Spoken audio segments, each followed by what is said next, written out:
Who is excited for the last 2-hour talk of the day? These guys have some awesome things they're going to show. And girl. With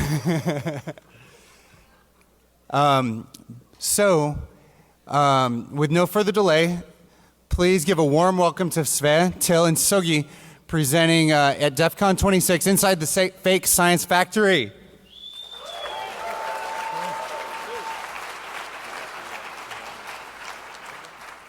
Oh yeah, and if one falls over the other one because of the lav mics, I'll help them up. But yeah, let's get you guys untangled first. Because it'll happen. But that should work. I guess. Just leave it in front of you, so it's not behind you. You good? Right on. All right, give them another round of applause.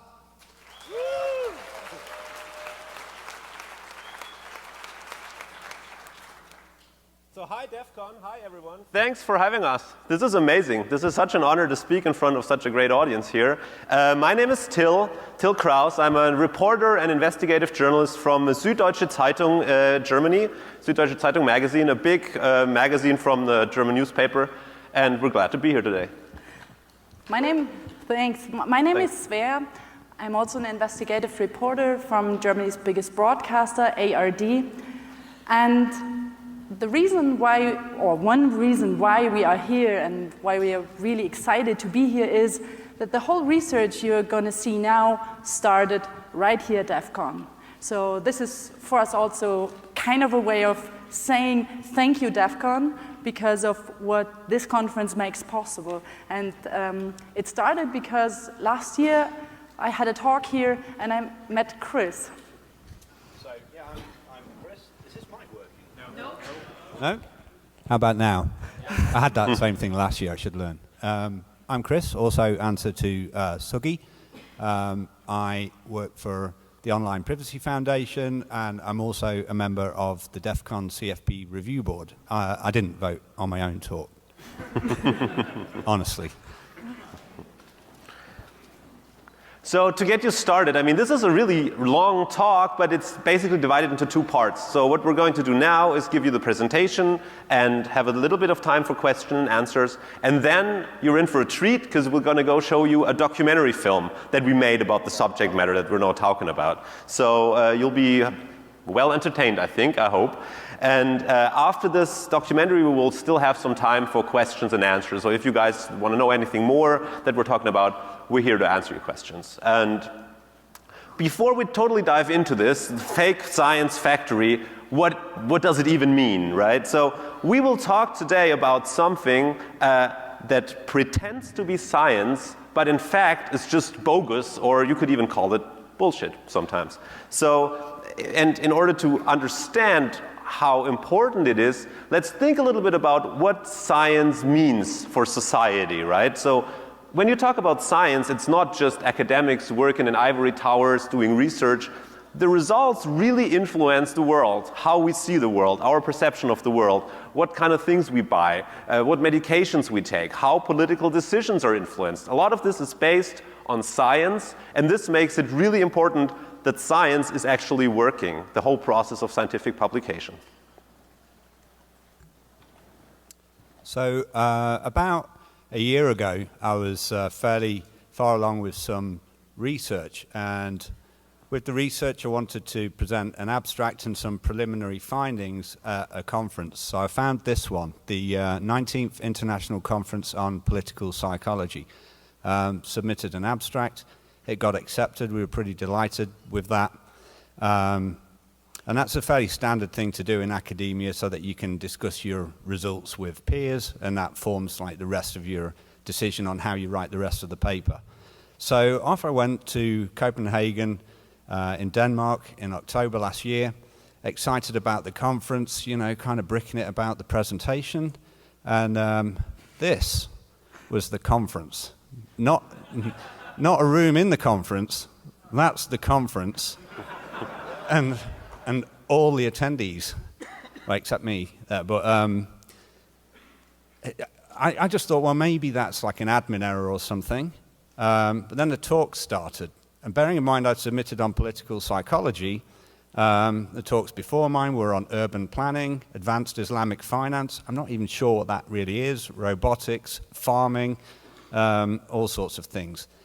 You know, get there, they say, okay, you've got 5 minutes to present. 5 minutes. Before they said it was 20 minutes, so you get there, it's 5. It's like all of a sudden you're thinking, this is a little bit weird. What the fuck? So this sort of shenanigans has actually got a name, as I found out. I'm the sort of schmuck that goes to these sort of places, apparently, and it's called Predatory Publishing. And Till's going to talk to us a little bit more about that. So predatory publishing, what is this? So we try to nail it down to some sort of a formula based on Albert Einstein. Euro is MC squared. So this means that what predatory publishers are doing is they take something that is either scientific, like your talk, or something that is utterly non-scientific. They mix it all together to make a lot of money.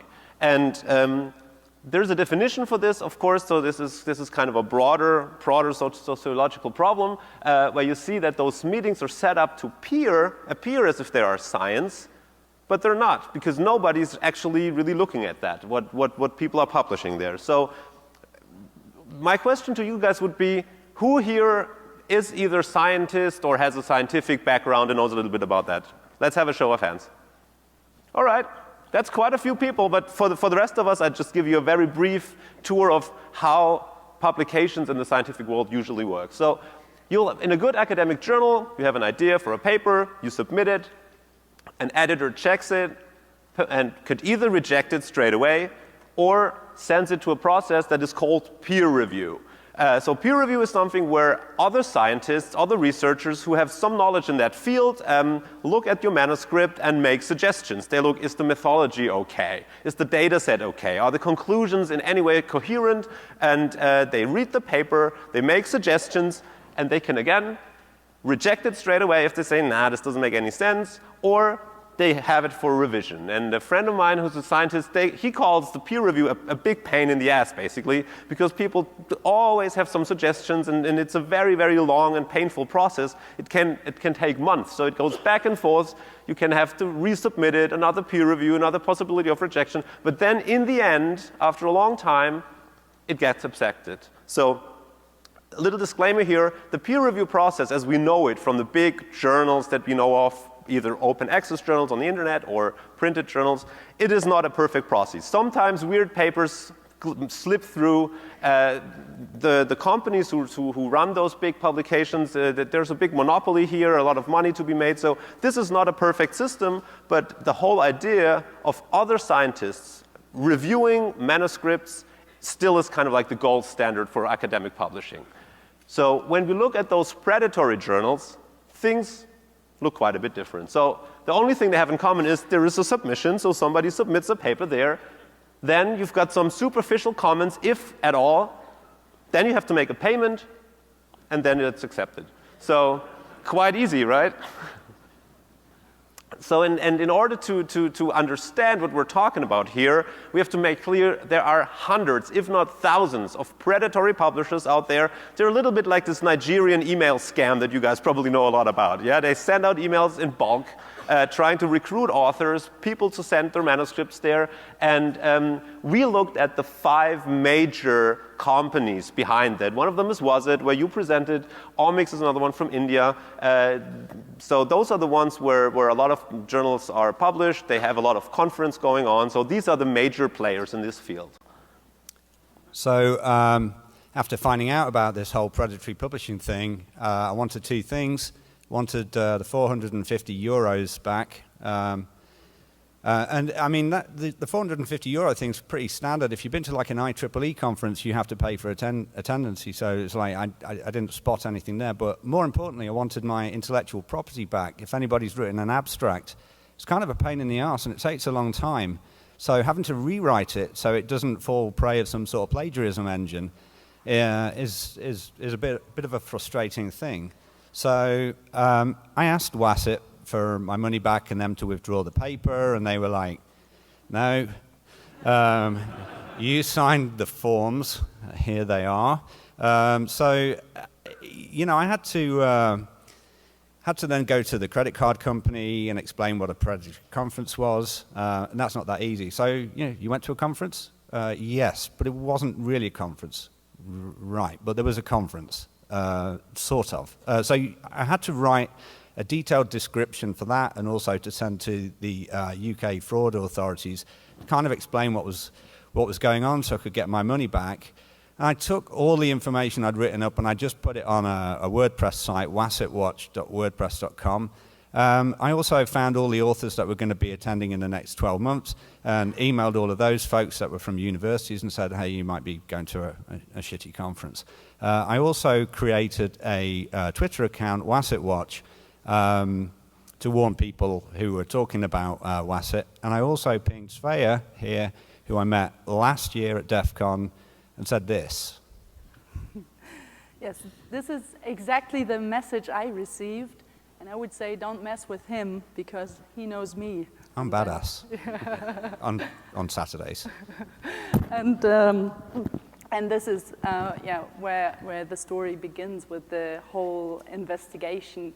So we decided as a media organization to dive into it and to go on research this as deep as we could and to really kind of rip them apart. So I teamed up with Till and also with another good colleague of mine, which together we are quite a big investigative research corporation in Germany. And one of the first things what we should do was we needed some help. And I don't know who saw my talk last year, knows that I love to dress up. So we needed some help, and my alter ego was Isabella Stein, and we decided to become a scientist. And Isabella Stein, she was from a small university, the University of Himmelpforten. Himmelpforten, it's a village in Germany, I don't know, a couple of hundreds people living there, and we believe that Santa Claus is coming from there. So it was Isabella Stein from this fictitious university, and also together with my good colleague, we submitted a fake paper. This paper was randomly generated by a computer algorithm. So. Oh, there's more.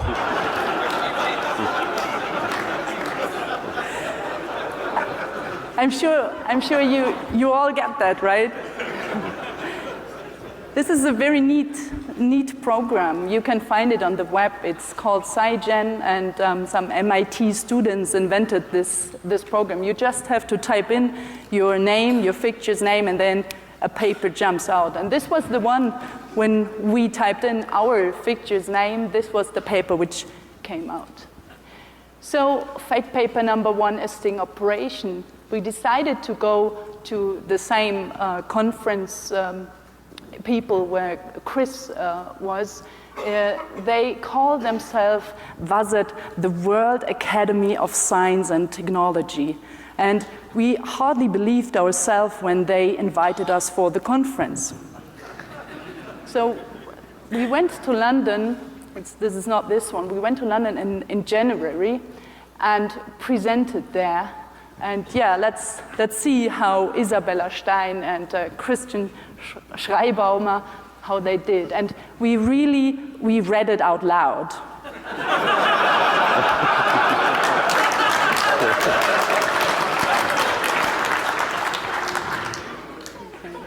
Let's see if we get that running. So, yes, the first one. It's edited a little bit.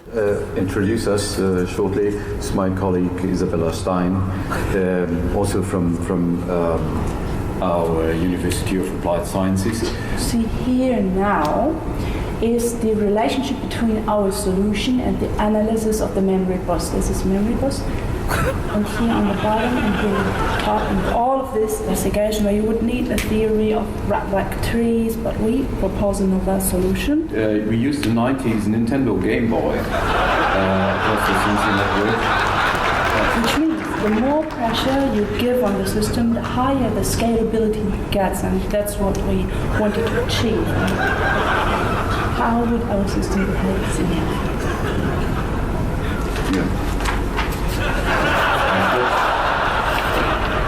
You all know this. A single particle is a reflection of quantum potentiality of the Greek philosopher Plato.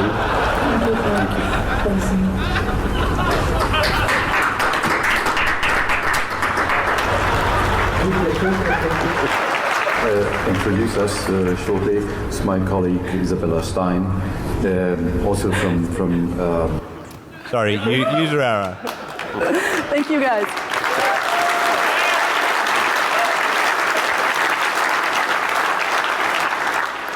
The hardest part was really not to laugh, and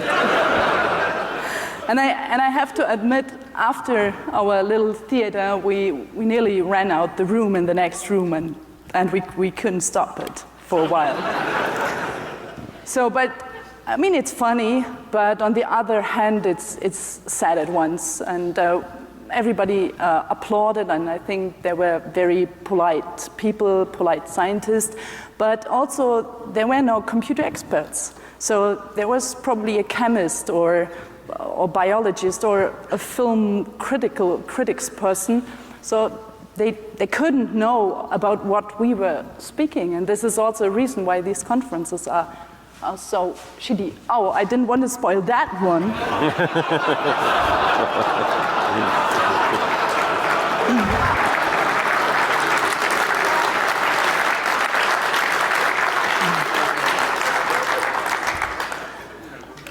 So this one is the organizer. This was the only person there who was from the World Academy of Science and Technology. And I asked him, who are you? What's your name? And he did not want to answer, and he mumbled something like, I'm only a student from Cyprus, and I don't know anything about this. And so it stopped here in London, because we could not find out who is that guy and who is behind WASIT. And this was also a time when we needed some help more from a hacker person to dive deeper. So I called a friend of mine, Andrew McPherson, and Andrew McPherson's like employee number one of Perturba, who make Maltego. I don't know if you've not heard of Maltego. It's kind of a tool for exploring relationships and technical and non-technical contexts, and it's pretty awesome. And the creator of Maltego created this graphic for us because he was pretty excited by the talk too. So in order to try and find out a little bit more about who's behind this wasit.org organization, we plugged this into Maltego, or rather Andrew did on this occasion. And we run a transform that shows entries from Whois, and we found out that wasit.org was using Cloudflare, which is, a little bit of a pain because it's a bit of a dead end, but not really a pain, because what we found with wasit.org is that it was using the same tracking cookie as ios.org, ias.org, and wasit.com. Then if we look at the IP ownership for those guys, we see it links to a guy called Bora Ardil. And Bora Ardil is the guy, the student there that Svea met in London. Bora Ardil also posts on PHP Freaks under the name or the alias of Plobus. And you can get some interesting information about the sort of the structure of the WASIT organization by some of his posts on PHP Freak. So back to Maltego and looking at the Whois information, we also see there that if we look at the, ios.org, practiced this a million times, it references a gentleman called Kemal Ardil. I'm not sure if I'm pronouncing that right, but this is the guy here. Kemal's really the sort of the top of the tree for wasit.org. It's a family business. He's Bora's father, and there's another Ardil as well involved. 3 of them, we think. If we look at Bora, he's also registered a ton of other conference-y type DNS names, 83 in total, like Conference University and Scientific Conference and stuff like that. So in total, WASIT hosts about 13 events in 13 different cities each month. So they're quite busy. 5,000 conference titles a month. A year, that's 157 events, 48 cities, 35 countries, and 53,467 conference titles in total. Anything you can think of, and if it's not there, there's an opportunity to suggest one. So we estimated, based on about 20 to 25 submissions per event, that they're making, or the annual revenue is about 3.8 million euros a year, or about $4.5 million US dollars. Even if there are overheads for the hotel rooms, and they don't necessarily need to book the hotel conference rooms all day. My conference lasted 2 whole hours. So even if it cost them $2 million, that's quite a lot of revenue, a profit that they're making from this. And this is just WASIT. Oh yeah, another video. Yeah, we of course tried to speak with them about this. So we went to another conference in Berlin, but this time not German Isabella. Radio and TV and Süddeutsche Zeitung. We have several questions to you. Is this science? Is this science? If Why was you you call this a scientific conference? So what is scientific about this conference? Informatica, of WASIT, of the IRC. Oh, so, let me call the lawyer. Just wait. Let me call the lawyer. Then you will face it. No. You will face it. Yeah. Federal police.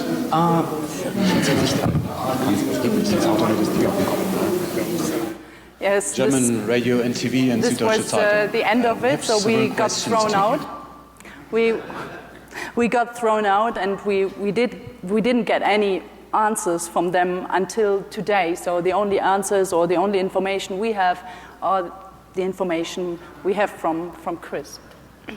Okay, so after this encounter with these weird people and these weird conferences, we really thought, okay, let's look deeper into what's going on there. We know that a lot of those conference organizers also have a big publication arm where they publish journals and scientific articles. So we thought, okay, if they accept any computer-generated nonsense, and you had a good laugh at that because you obviously were able to see what kind of crap that was, let's try to put this on the next level, right? Let's try to have a scientific article published in one of their journals. So we really tried to think, what would the bad guys do, right? So we tried to have we invented a cancer cure, complete nonsense, and had the goal to have it published in one of the journals so that we could say, well, this is a scientifically proven medication that we could then sell, for example, over the internet. Because who would buy just some random medication on the internet when you can buy one that says this is proven by scientists in a peer-reviewed journal? So what we did, for some reason we like bees, because bees are awesome. Can bees heal cancer? Probably not. But who knows, right? In the world of scientific publications that are fake, anything's possible. So we invented another institution, the IFABIR Institute. We made a Twitter account and a website. The Twitter account logo actually is the German symbol for recycling. So this was a little hint for the trash that we're going to put out to the world. The CEO of this is Dr. Richard Funden, which in Germany means erfunden, which means invented. So the whole thing was pretty bad. And we submitted a paper to one of the journals from Omics, which is one of the biggest companies in that field. The Journal of Integrative Oncology looks legit at a very first glance. So we wrote a paper saying that the wax that bees produce can have a better effect on cancer treatment than chemotherapy. So we just said that, right? There was no proof. We said, oh yeah, we had some patients, and we basically asked them as long as we wanted until they actually said, yeah, we feel better. This was our mythology. And we made some other outrageous claims. For example, we said, well, one of the reasons why bees may be a good, therapy option for cancer patients is because bees don't get cancer. Right? Makes perfect sense. The other argument we had was that, well, the general nature of bees, how they fly around and those are really happy animals, that pretty much suggests that they're probably a good way to treat cancer. And we even, because we're scientists, we quoted a book. We just didn't say that bees have a very, very happy nature. we looked it up in a book and we quoted it in the reference section. The only problem is, it's a children's book, right? So we really try to make it low stakes so that anybody, not like a Nobel Prize winning scientist is needed to find out that this is utterly nonsense, right? But guess what happened? After a couple of days, we got review comments back from the publisher, and they said, oh yeah, this provides important experimental and preclinical evidences. There was no evidence at all. It was just completely invented. They had some minor corrections that they didn't understand an abbreviation, what SITF means, which is not hard that they didn't understand it because we just made it up. So we said, oh yeah, SITF stands for Signal Infer Transfer Protocol. And they said, oh sure, yeah, okay. And we got an email around 10 days after we handed in the manuscript, and the paper was accepted and published. They wanted to have 2,000 euros, so $2-point-something thousand publication fee, which we never paid, and they still published the paper, so it was online there. And it doesn't stop there. So after a while, when the paper was online, we received several emails from other predatory publishers inviting us to be editors at cancer journals. And one email that I put up on the screen here, we got invited to be keynote speakers at a breast cancer conference in Paris. So what a career, right? We just invented this whole operation, and within 2 weeks we had a scientific publication that we could put on the website and saying, this is officially peer-reviewed. We were able to speak at a conference and we're editors of journals. So if we really had the plan to sell this fake medication, we would have some arguments now. And this sounds funny at first, and believe us, we had a lot of fun doing this, but it's actually really serious because this is not something that we just made up. This is something that is really happening. So there are various medications or alleged medications out there which are proven in these journals. For example, it did not took us a long time to find Gcmaf. Gcmaf is supposed to help against last-stage cancer and a variety of other illnesses you may have. And it is something that you take it and then your immune system gets so strong that cancer is beaten. So, and they advertise with these studies really, quite often. So we just want to show or give you a short glimpse of what you can do with these studies. It's particularly relevant for the drug oxyalin. 300 scientists from 8 nations have written 150 scientific research papers on Gcmaf. 200 scientists, but we have written 32 of them. Yes, this is advertisement. Go on, let it play, and you will see now testimonials from this company. I took the Gcmaf twice a week, and after 3 weeks, I started to feel less tired. It isn't something that's, just quackery. It is scientifically backed. So we will now have a short look into the studies. 300 scientists from 8 nations have written 150 scientific research papers on Gcmaf. 200 scientists, but we have written 32 of them.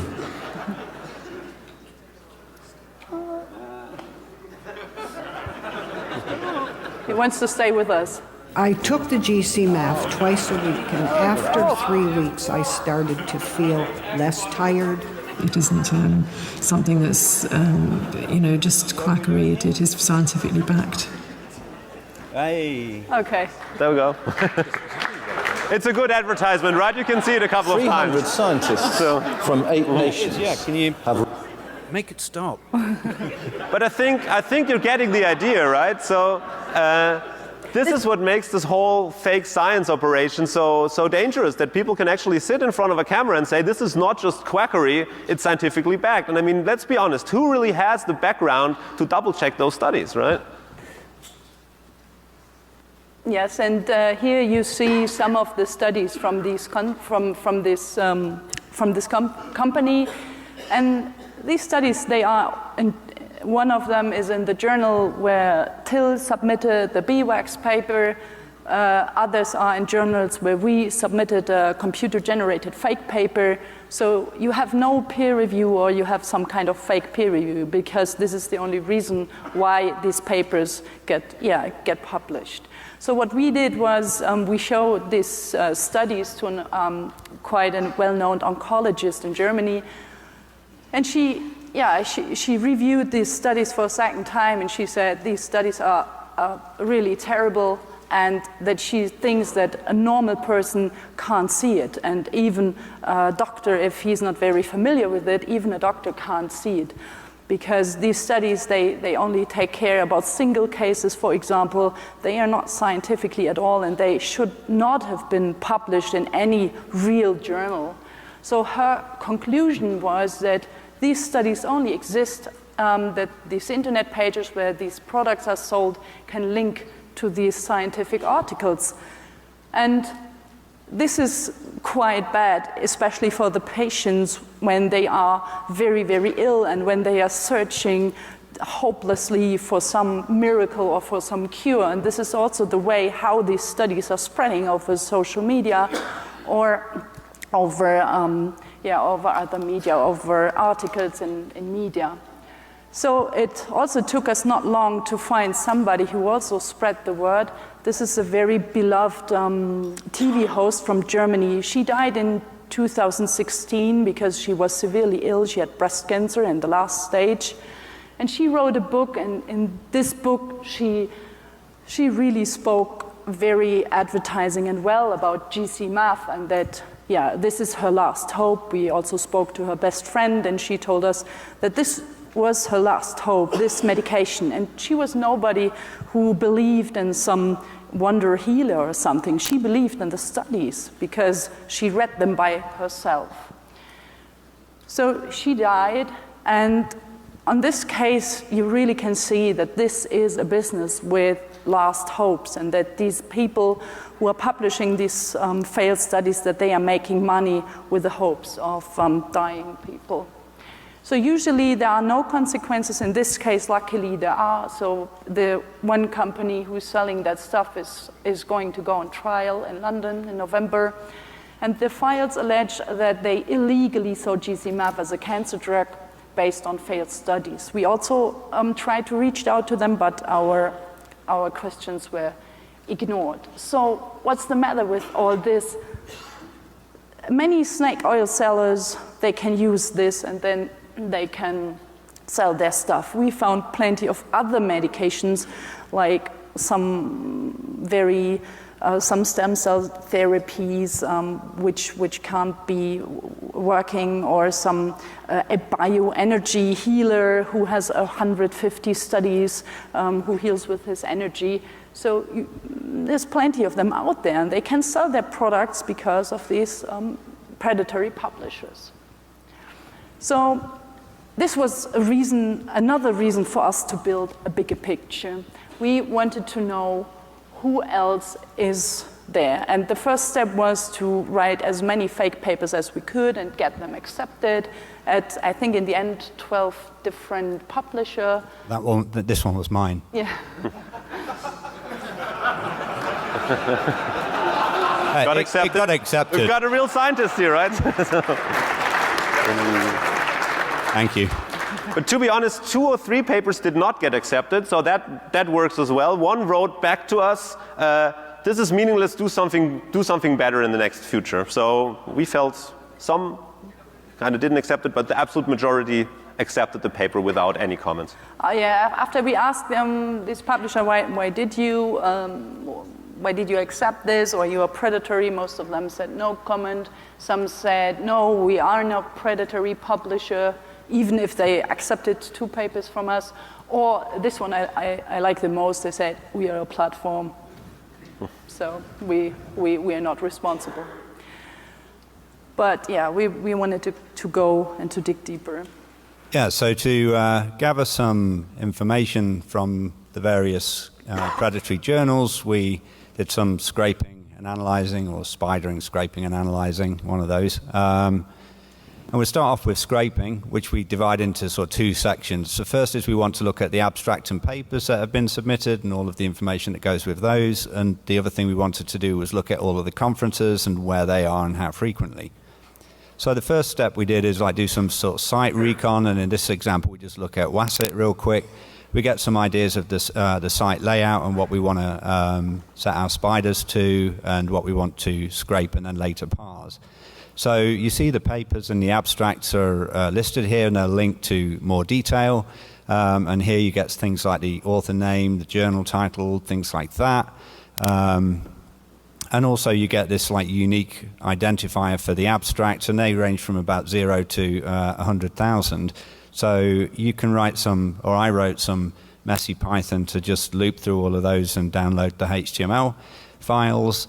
Of which there are 53,069 for WASIT, and then pulled out the metadata, the title, author, date, journal name, stuff like that, and piped that all to a CSV file. There's no real magic there. It was, quite straightforward. The resultant abstract .csv file had all of the things we just saw, the paper ID, had the author, stuff like that, and a direct download link to the PDF, which would either be the PDF version of the abstract or the paper, and those PDFs contained more information, such as the institutions authors were at and their email addresses. So we pulled down the PDFs, use PDF to text, and pipe some of that information into abstracts.csv as well. Others on the team preferred a slightly more elegant approach using Scrapy, for example, where you're really doing your sort of spidering and parsing all in one, and you're getting your sort of JSON file out of it. Next, moving on to conferences real quick.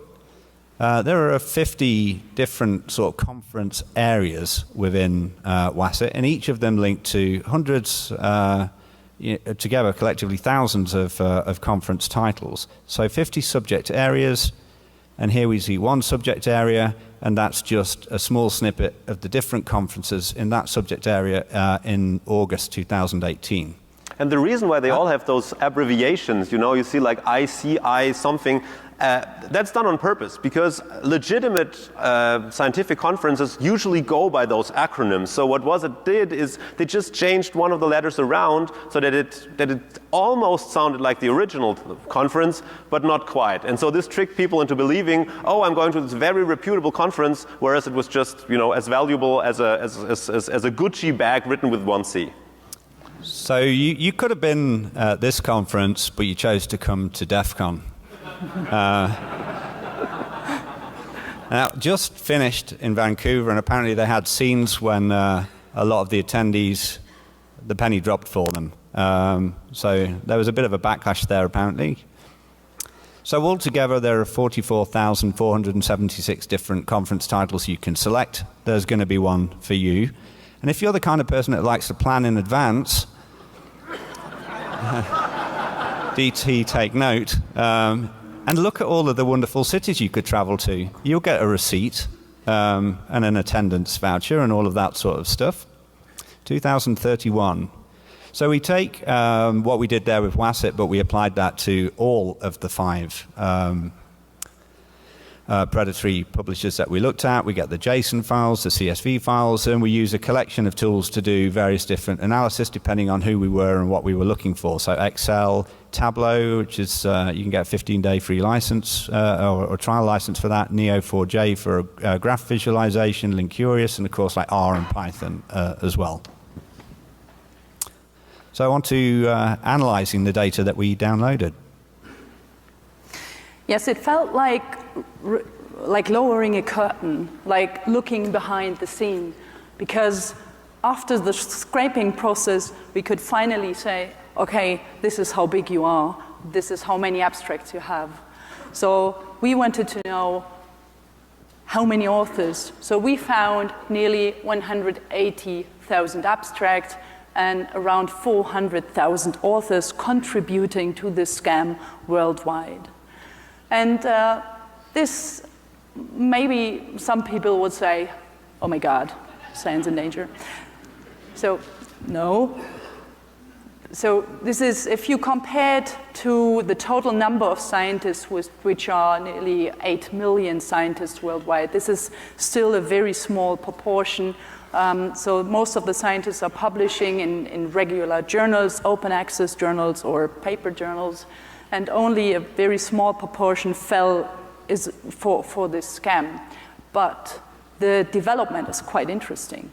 You see here that especially with the big ones, Omics and Vazet, that they have had quite an increase, especially in the last 3 to 5 years. They're getting bigger and bigger, making more money. And many people out there are saying that this is a problem from lower income countries. No, it's not. The US is the second biggest contributor to these conferences, especially Omics with nearly 10,000 abstracts. And what is interesting, if you dive deeper into the data when you are searching for universities or when you are looking for who is contributing to them, this goes in every field. There's nearly no university you won't find there. So even elite universities have published there over the past 10 years, I have to admit. So probably one can say, okay, this is not too much. But anyway, these are the numbers we pulled out of the metadata from the paper. I also did here for DEF CON, especially a top US institutions list, also out of interest because I wanted to know which universities are on top of this list. Here it is an institution, it's the Mayo Clinic, I think it's a pretty well-known institution, University of Michigan, Wayne State University. I wrote all of the universities you can read here. I wrote all of them, email, asked for their comment. Most of them did not comment on the issue, some did. So one here I want to read, so they are really dismayed about this. They were really kind of concerned when I talked to them on the phone. They were like, oh my God, we did not know this, and we don't like this, that our scientists are publishing there, and they want to take care and they want to take action to stop this and to warn and to inform their people about this. So most interesting is, what are the reasons why scientists do this? So first of all, scientists got scammed. We were talking about the Nigeria scam. So this is, they're sending spam emails and you fell for it accidentally. Then you go there once and then you see, okay, this is crap, you won't go there twice. Also, there's the publish or perish pressure in academia, so probably some people choose the easy way because it's just fast to publish there. And the third case, I want to go a little bit deeper because this is for us, it was the most interesting case when scientists are taking advantage of this predatory publishing. So we were lucky to find one case where there is an investigation ongoing.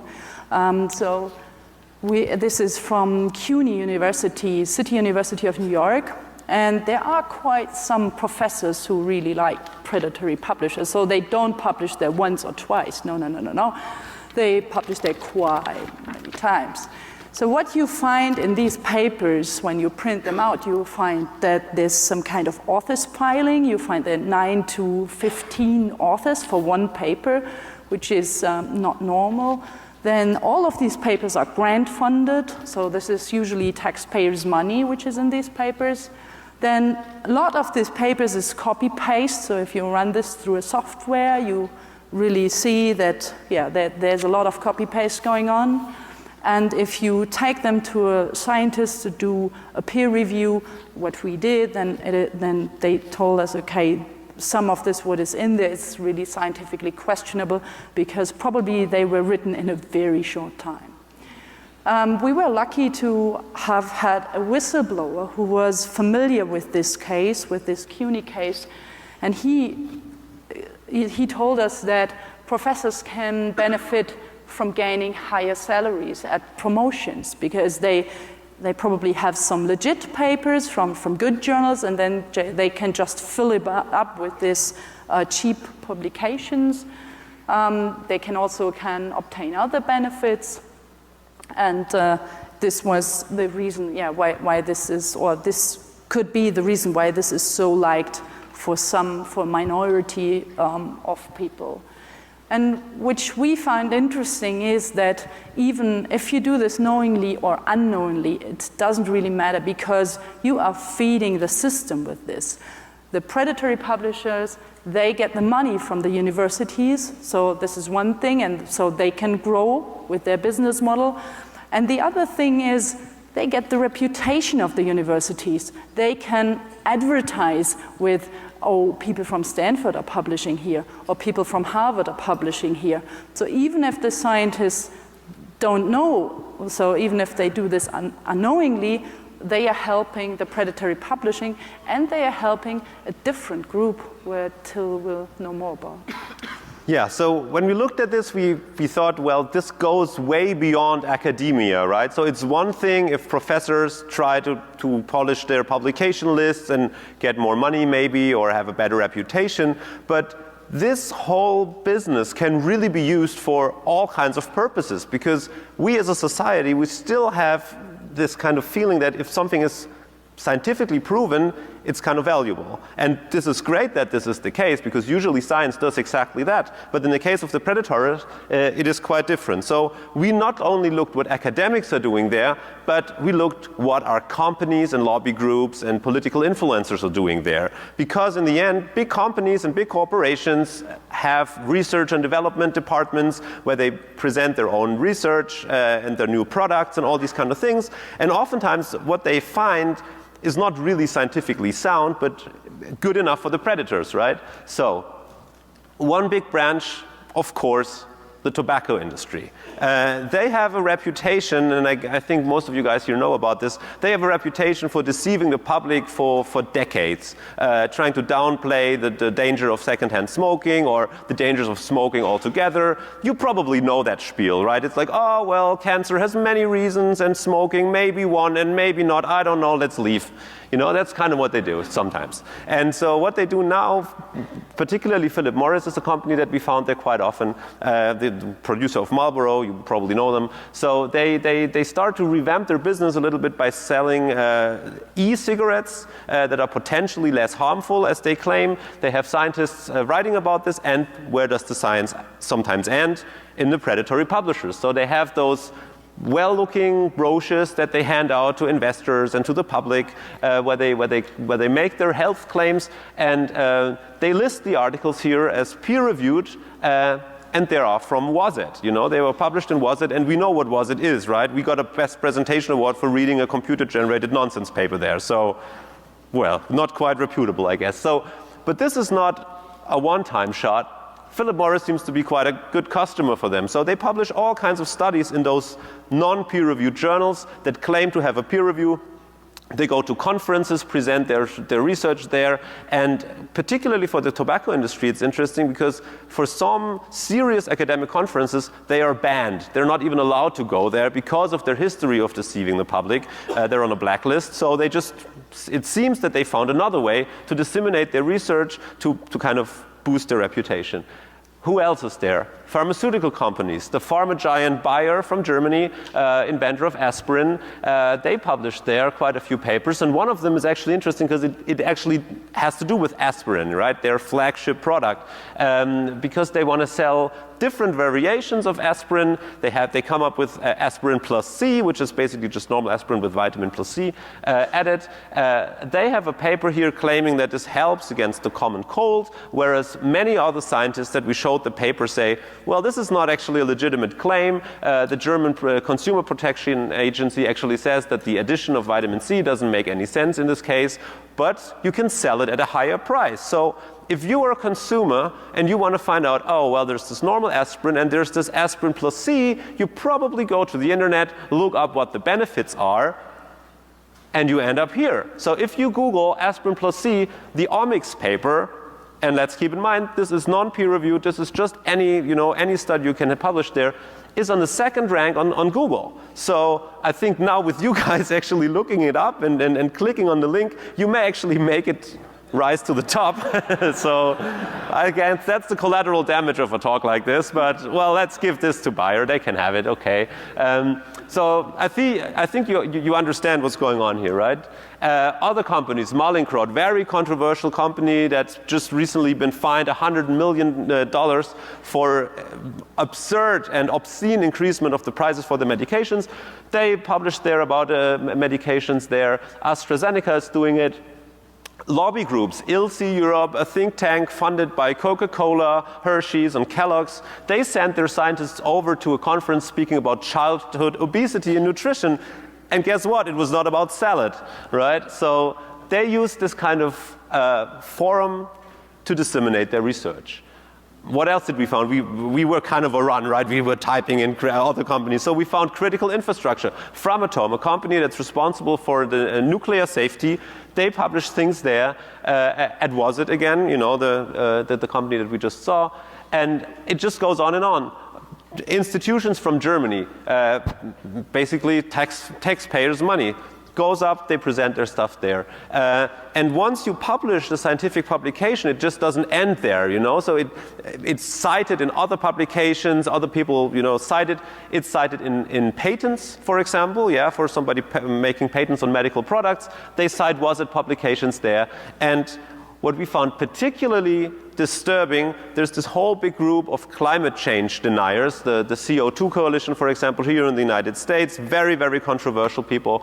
You've got the Eike Institute in Germany that is scientifically working together with the German right-wing party AfD. They speak in front of parliaments in Germany, actually presenting their view that climate change is not man-made, this is all not a problem, and we should all, you know, further invest in coal and all these kind of things. They use studies in those journals to back up their claims. So this is a very common strategy in scientific political propaganda, that you say, well, look, on the one hand, you've got all those award-winning scientists, those great, you know, thinkers who come up with their theories and their proofs, but we've got other studies that just say a different, you know, that just say the opposite. And in this case, we could really prove that their arguments come from predatory publishers. And how do we know? Well, we just actually submitted a computer-generated nonsense paper at the exact same journal and got accepted like this. So in order to kind of conclude this first part, we really have to think again, what does science mean? And we got back to the slide from the beginning. So this is not just about, you know, your common professor doing a little bit of research on the side. Scientific progress is really a super important driver for our society in the age of enlightenment and democracy. So what scientists find out influences not only political decisions, but what we buy, how we think, and how we see the world. And if you now, with the knowledge that you all have now about the predatory publishers, I think you see the danger that is in place there. That anything can be disseminated, anything can have the aura of science, nobody checks it, and when we confronted many universities, they were absolutely clueless. They have never heard of this problem before. And so the societies, those studies, they're spreading like viruses. You know, they're quoted here, they're quoted there. Lots of dangerous things are happening. You can, in the end, no longer distinguish fiction from fact. So the most terrible thing that could happen with this whole thing is that the trust that we have in science erodes, because we think science is awesome. We think science is great. And when they do this thing, they really sell themselves at a very, very cheap price. And the trust that we have in science and progress may erode. You know, if more people publish in those journals, the trust is gone. And this would be really terrible. So in order to kind of combat this, we really made a long streak of investigative projects where we published the findings that we had together with 23 media partners and journalists around the world, where we shared the data, and people from other countries, be it Korea or India or the United States or Austria, France, they looked into specific cases from their countries. Which universities are there? Which companies are there? Germany, from the 30 biggest companies, 12 had publications in those journals. And this big kind of publication really had the aim to raise awareness. As I said, don't mess with him. Yeah. It's all because of Chris, yeah. Or of DEF CON, right? So those are some of the results of the publications that came out, and there's more to come. The Guardian just ran a story today, and there's more coming up for this in the future. So never end a talk without a call to action. That's what we learned, right? So we're speaking in front of a very, very curious and interested audience here. So I think what you all can do is you can actually help to make this problem go away. When you find a study that some wacky person cites and says, oh, you know what, autism doesn't exist, or tobacco is not harmful, look where this study has been published, and if you find it to be from a predatory publisher, say so and share the word. Spread the word about those companies. If you look up your university, or if you have academic friends, warn them, tell them that this is actually hurting science by publishing in those journals. And again, we know that academic publishing has its flaws, and even the established publishers do some mistakes. But what those predators are doing is really hurting everyone. So the big point is here, you all can help with this project, because you don't even need the database and all those files. This is just if you want to dive deeper. But if you have a simple Google string search that Svea is just about to tweet out on her account, if you enter any word there, be it a university email address that you know of, be it a controversial product that you have heard of, be it a controversial person or anything that you want, if you Google it through this, the chances are really high that you will find if this comes from a predatory publisher or not. Look for government. We found a lot of government in Germany. Yeah. So look for surveillance, because this would be very interesting if some surveillance stuff is sold with these studies. Yeah, the military is there sometimes too, right? Because all those people, they need publications, they need the aura of science, and this is the cheap and easy way to do it. Oh yeah, there was a .gov that just submitted to the Vancouver conference that had just been, so you could look for that. Yeah. So I think this concludes the first part of our presentation. Of course, this was a big research and a big work from a lot of people. So this whole project is more than the 3 people here. So we thank all the people on this chart, and want to invite you to stick around for the documentary that we're just about to show. And yeah, we are approachable on Twitter. If you find something, get in touch with us. We'll hang around after the show here, of course. Come talk to us. We share our knowledge. And we thank you very, very much for the attention. This has been great. This has been a pleasure. Thank you. DEF CON, you guys rock.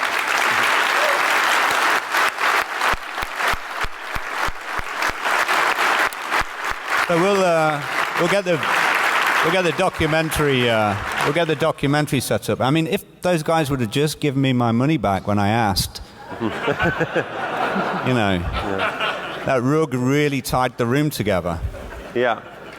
And so the documentary that we're showing now, of course, is subtitled, so you will understand it. And if you have any questions now while we're setting up the laptop, we're happy to answer. If there's a quick question, we have some time. So come in front or speak it out so loud. Say it loud so that we can hear it. I think there's a question here. So of the papers that you did research, of those, how many were really legitimate? Well, the question was from the papers that we looked up, how many of them were really legitimate? That is a very great question, and the answer is it's hard to tell, because only some of them that we really found out were seemingly really dangerous. For example, with the cancer medications, we gave them to other legitimate scientists to look them up. So we didn't, of course, control all of the papers and see how good they are, but we really think the problem is that it is almost impossible to tell the difference. So we kind of had the comparison, like in Germany, you have like a big institution that every car has to go there. I think it's like the DMV here or something, right? You get stickers on your car that checks if everything is okay. Those predatory publishers are like the DMV, just putting the stickers on any car without looking at them. Most cars will probably be okay.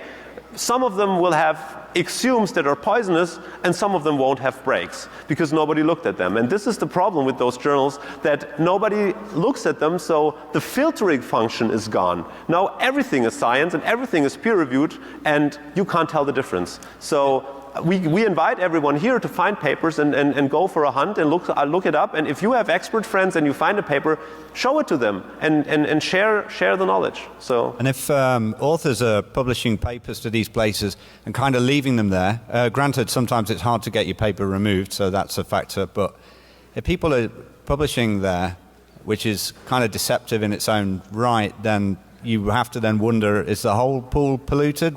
How was the research methodology and the data? We just don't know. And when there are open access and pre-pub paper, sites like Archive and OSF.io, you have to question why researchers aren't publishing there instead. So it's really difficult to sort of extract what's real and what's not, and what were the people's motivations for publishing there. But we've got another question there, yeah, please.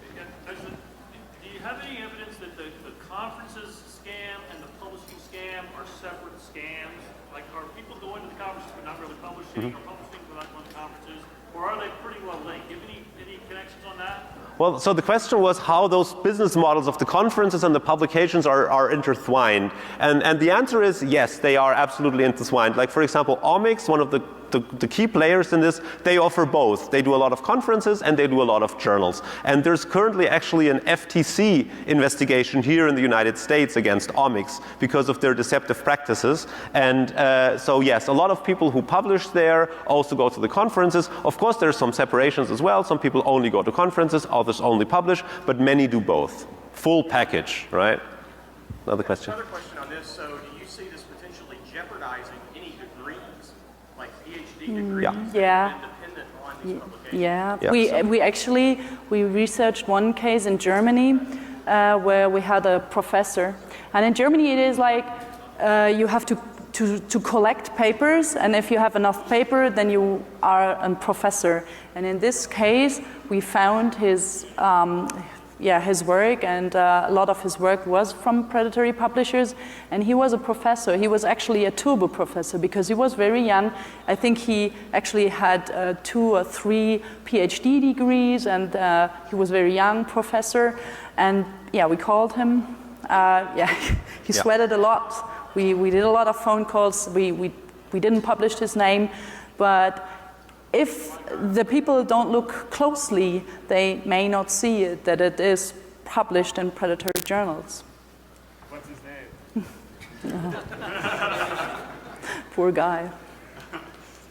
Yeah, there was also, question over there. So fantastic job, applaud everything that you've done. Thanks. I think it's an outstanding process to expose all of this. The wider we get this out, the better. My question is, you've got that fantastic database with all of that metadata in. Are you going to publish that or make it available to people that can then use that to actually expand? We were really often asked for doing this. The question was, are we going to make the database available? Sorry. But we can't do this because it's a legal problem, because in Germany it is when you publish a person's name, then you first have to give him the opportunity to say something for these allegations. And with 400,000 scientists, this would not be possible for us. So the only thing what we can do, and this is what we did here, is to publish this easy Google search so that everybody can track his institution. And we try to help people to do the scraping, or probably to do a scraping project, put it on GitHub so that everybody can do it, because we cannot publish the whole database in the web. Yeah, go on, please. This is a fantastic presentation. I wonder if you guys have come across the issue where they actually list fake editors for their journals. They will take real credentialed professors, just put their name on the journal, say that they're editors for it. Great question, yes. And so when you run your search here, you might catch someone who didn't even know that they were involved. Yeah.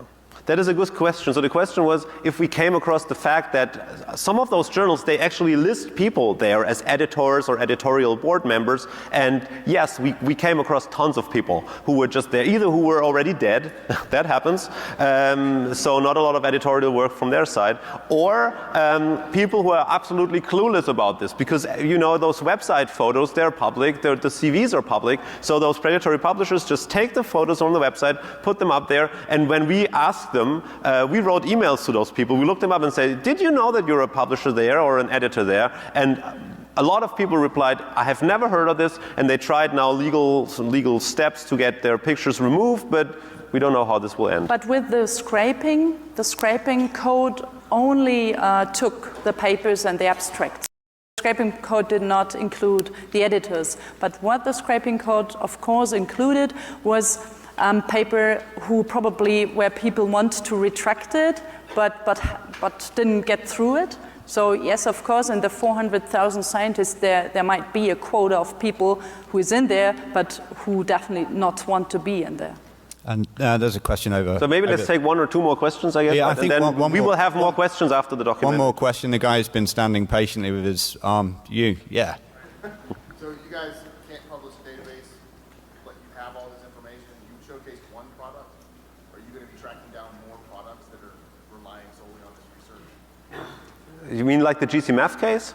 Yeah. Well, we're investigating still into the data. Yeah. So there's more stuff coming up there. But we really hope from input from other people, because some of those findings, you just have to come across them. You know, we don't know about any wonder drug that's sold in Minnesota or South Korea or wherever around the world those snake oil sellers do their business. So yeah, of course, we still keep looking into these data sets and see what we can find. But since it's kind of easy to find those products, we really hope that other people pick it up and do the work as well. Yeah, the Google search will get you quite far, actually. And the scraping's super easy too. Shall we roll the video? Yeah, so let's watch the film. It's like around 30 minutes, and we'll stick around and take more questions afterwards. Thanks so far. This has been great.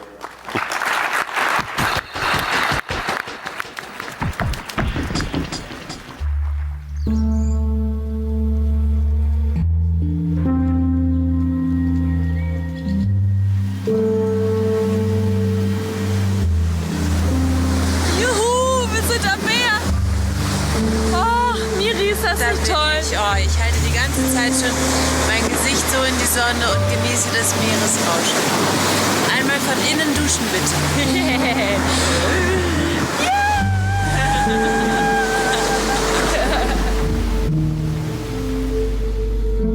Miri hat immer gestrahlt. Es ist noch heute so, wenn es an der Tür klingelt, denke ich manchmal, vielleicht war sie einfach nur verreist.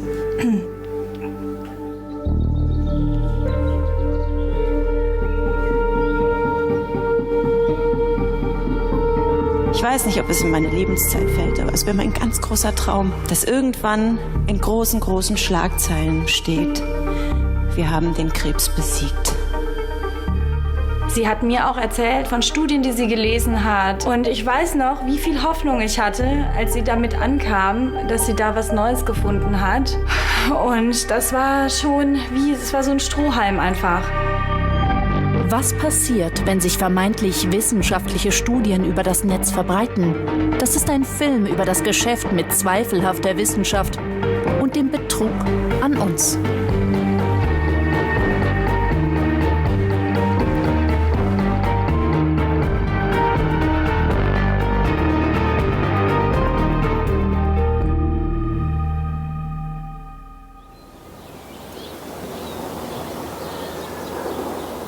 Der Fall der Moderatorin Miriam Pielhau. Er zeigt mir, wie wir mit angeblichen Beweisen manipuliert werden können. Ihre Angst wurde ausgenutzt. Es ist sehr emotional. Krebs macht Angst. Krebs macht furchtbar Angst. Der Moderatorin gaben zweifelhafte Studien eine große Hoffnung. Diese Art der Studien breitet sich aus. Rasend schnell. Ich frage mich, wem können wir noch vertrauen? Miriam Pielhau recherchiert unablässig zu ihrer Krankheit. Vor ihrem Tod schreibt sie ihrer Freundin von einem neuen, angeblich wissenschaftlich erprobten Mittel, der Name Gcmaf.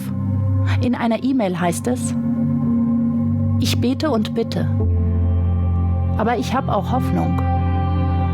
Googelt mal Gcmaf, wenn ihr Zeit dazu habt. Es wird mir die finale Heilung bringen. Ihre beste Freundin erinnert sich.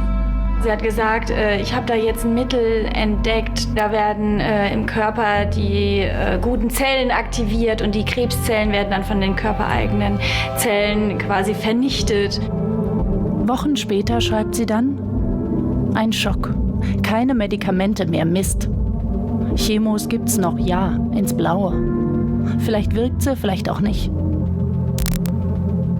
Aber ich nehme keine 5. mehr, das habe ich beschlossen. Stattdessen Gcmaf, hochdosiert. Die Hersteller bewerben Gcmaf aggressiv, als wissenschaftlich getestetes Heilmittel. Es ist in Deutschland nicht als Medikament zugelassen, gilt als Nahrungsergänzungsmittel. 4 Monate vor ihrem Tod, Kurzurlaub mit der besten Freundin. Miriam Pielhau nimmt das Mittel regelmäßig. Sie vertraut darauf, ist niemand, der einfach auf Scharlatane hereinfällt.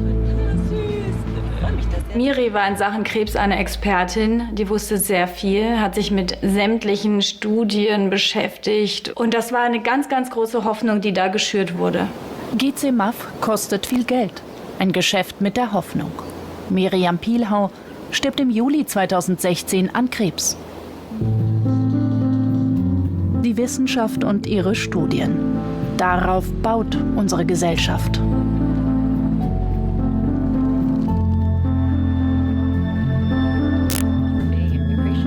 Promising medical breakthrough in the US. Eine große Studie, es geht aus einer Studie hervor. Details einer Studie wurde die Studie vorgestellt. Wir sind zu Recht stolz auf die Erkenntnisse der Forscher. Ein strenger Prozess bestimmt darüber, ob etwas als bewiesen gilt. Er ist international anerkannt und immer gleich. Wenn ein Wissenschaftler eine Studie geschrieben hat, schickt er sie an ein wissenschaftliches Journal. Erfahrene Wissenschaftler aus seinem Fach prüfen die Studie. So wird Unseriöses und Falsches aussortiert, Fehler korrigiert. Kontrolle durch Kollegen, Peer Review heißt der Prozess. Wir legen einer erfahrenen Krebsärztin die Studien zu Gcmaf zur Prüfung vor. Sie stellt fest, offenbar gibt es eine Welt, in der die strengen Regeln des Peer Reviews nicht gelten. Als Reviewer würde man schon beim Lesen erhebliche Zweifel an den Daten haben und würde einfach sagen, das Ganze muss nochmal geschrieben werden und dann kann es nochmal eingereicht werden. Dann würde man es überprüfen, ob das korrigiert ist. Die Expertin findet viele Fehler. Die Studien betrachten nur Einzelfälle, benutzen ungeeignete Untersuchungsmethoden, sind voll von positiven Bewertungen. Sie sind so mangelhaft, dass sie eigentlich nie in einem wissenschaftlichen Journal hätten erscheinen dürfen.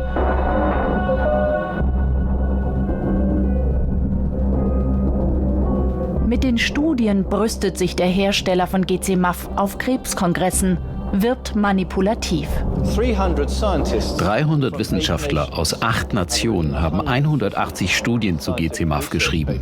Und wir haben 32 davon verfasst. But we have written 32 of them.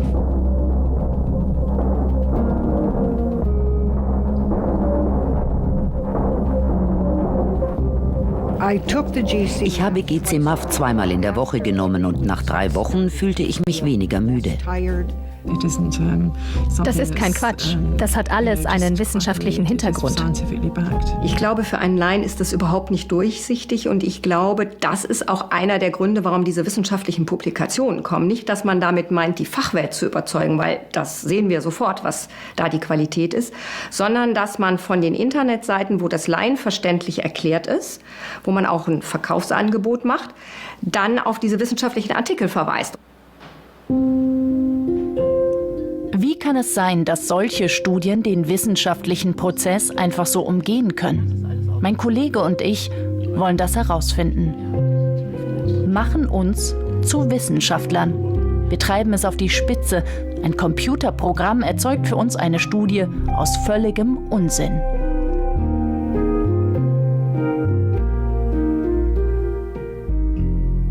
Wir haben nur den Absender eingegeben. Die Universität Himmelpforten, die es gar nicht gibt. Hier soll auch das Postamt vom Weihnachtsmann sein. Wir reichen das Papier dort ein, wo auch die Studien zu Gcmaf erschienen sind. 85 € soll das kosten. Der Verlag gibt vor, ein Wissenschaftsverlag zu sein. Er nennt sich Science Publications, kurz SciPub, und listet 33 unterschiedliche Journale auf, mit mehr als 10.000 Studien. So wie SciPub gibt es viele unseriöse Pseudo-Verlage. Sie heißen Omics, Science Domain, Journals oder WASET. Auf Nachfrage streiten sie ab, unseriös zu arbeiten oder reagieren gar nicht. Es ist eine Industrie, die sich ausbreitet, mit der viel Geld verdient wird. Wird unser Nonsenspapier durchgehen? Gerd Antes prüft seit mehr als 25 Jahren systematisch medizinische Studien. Ist wissenschaftlicher Vorstand der renommierten Cochrane Deutschland Stiftung. Dass jemand sagt, kann so durchgehen, kommt eigentlich nicht vor. Und wenn es vorkommt, ist es eigentlich ein sehr großes Alarmzeichen. Weil das heißt, da ist jemand entweder schlampig gewesen, oberflächlich oder zu großzügig. Unglaublich. Saipap hat unsere Quatschstudie angenommen. Und wir wollen noch weitergehen. Denn die Fake-Science-Branche veranstaltet auch sogenannte Fachkonferenzen. Auch hier reichen wir den Unsinn ein für eine internationale Konferenz in London. Bei der Weltakademie der Wissenschaft und Technologie, kurz WASET, gibt es alle 3 Tage eine Konferenz. Angeblich findet auch hier ein Peer-Review, die Prüfung durch Kollegen, statt. Doch unser Quatschpapier ging durch. Wir sollen den Vortrag halten. Letzte Probe vor dem Auftritt. Richtig sicher sind wir noch nicht. Together with my colleague Isabella Stein, also from the University of Applied Sciences of Lower Saxony at Himmelpforten. And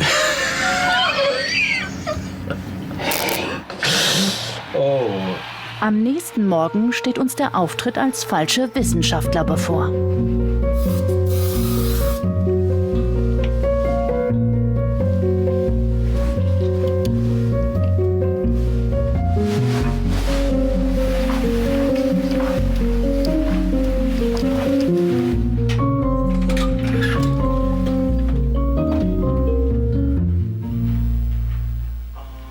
Es stellt sich heraus, die großartig klingende Weltakademie der Wissenschaft veranstaltet ihre Konferenz in einem kleinen Konferenzraum und hat nur einen einzigen Mitarbeiter.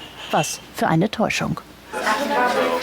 Dieser Mitarbeiter, Bora Adil, ist gleichzeitig der Sohn des Geschäftsführers. Unsere Nonsensstudie ist auch schon da. Gedruckt im Konferenzjournal ohne Änderungen. Also ganz offensichtlich ohne Peer Review, sonst wäre unser Blödsinn sofort aufgefallen.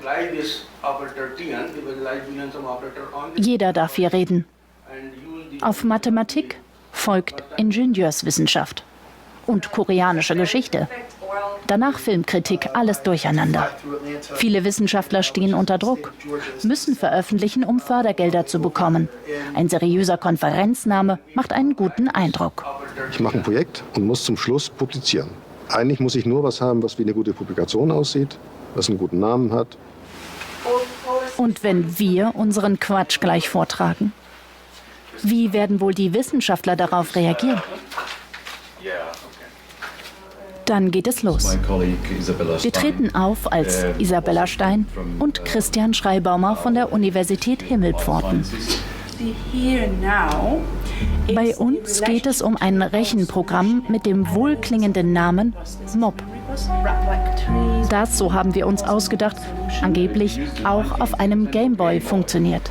Der totale Blödsinn. Jetzt nur nicht laut lachen.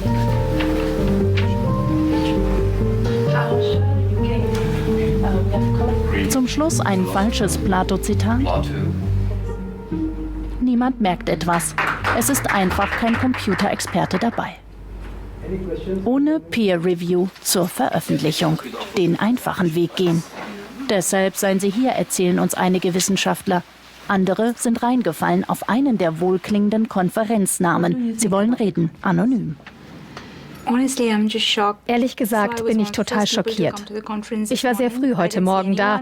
Ich habe aber außer mir niemanden gesehen, nur einen Typ, der dort noch aufbaute und herumräumte. Das war alles sehr ungewöhnlich. Um was geht es den Machern der Konferenz? Da geht es nur um Geld. Das ist der einzige Zweck dieser Veranstaltung. Die Macher machen sich lustig über die Wissenschaft. Das ist respektlos.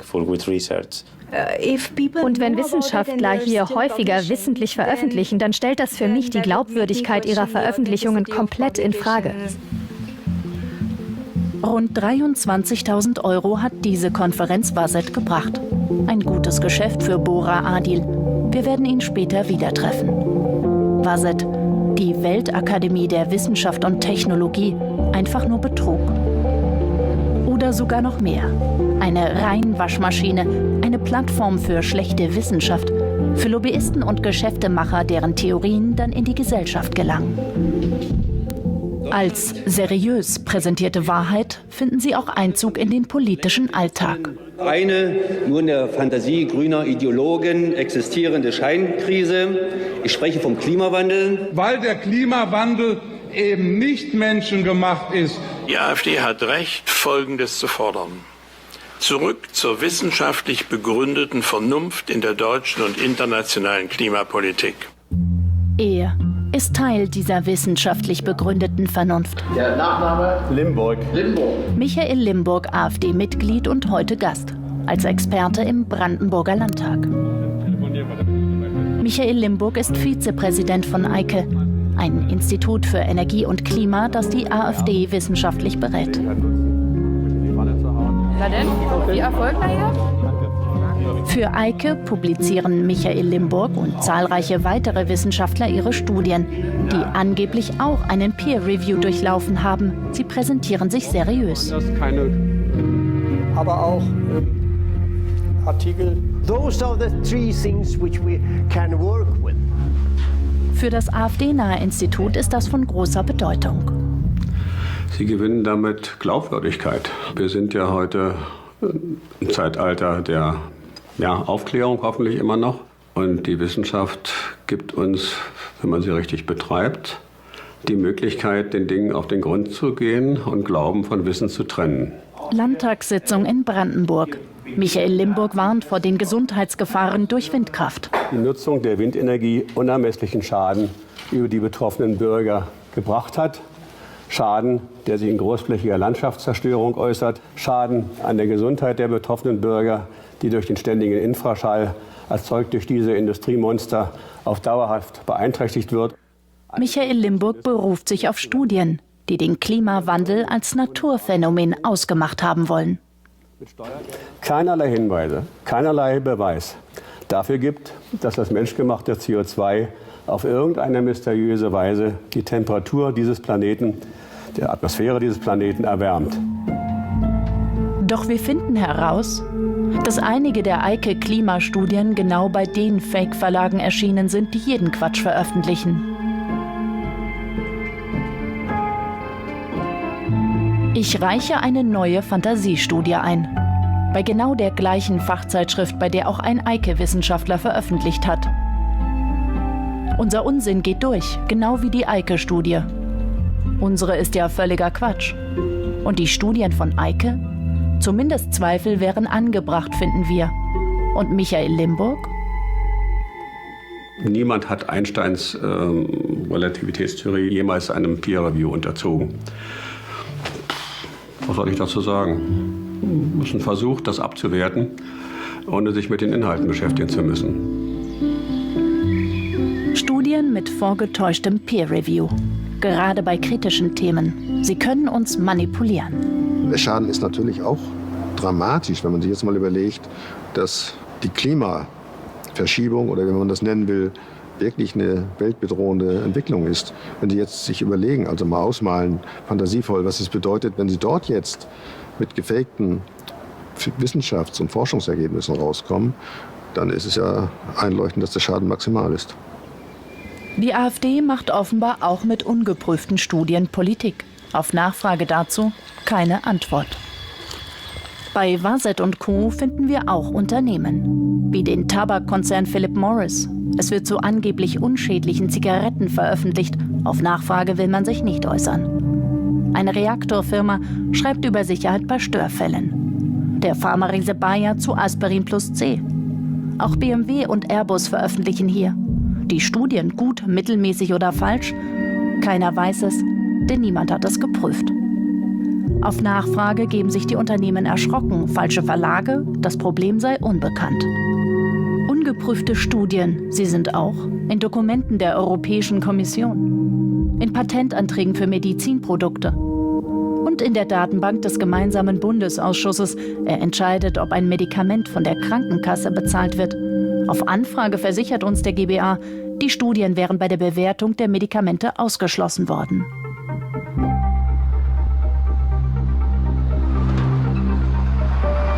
New York.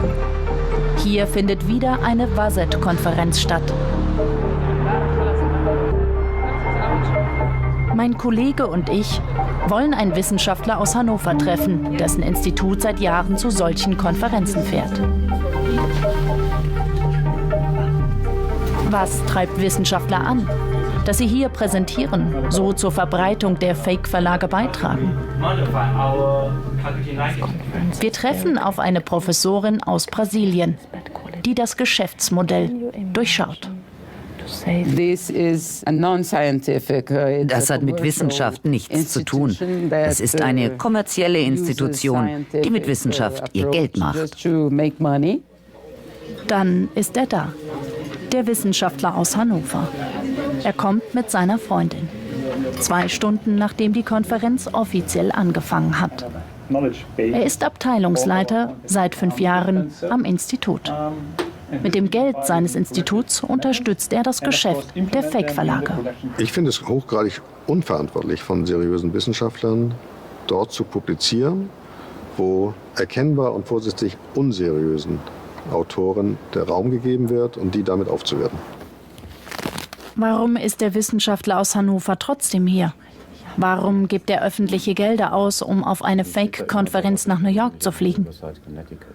Vor der Kamera will er nicht antworten. Im Gespräch sagt er lediglich, New York sei eine wunderschöne Stadt und er sei nun der Letzte seines Instituts, der auf eine WASET-Konferenz fliegen dürfe. In Zukunft sei das untersagt.